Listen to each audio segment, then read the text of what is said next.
આ ભાઈ મને ઓલા એ માર્યો. કોણ છે ઈ? હવે શું કરવાનું છે ભાઈ? મારી નાખવાનું છે એને, તળી નાખો, ભૂકા કરી નાખવા. હાલો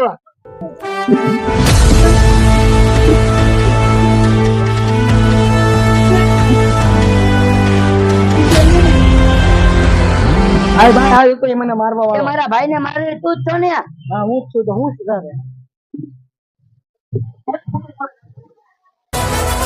Thank you.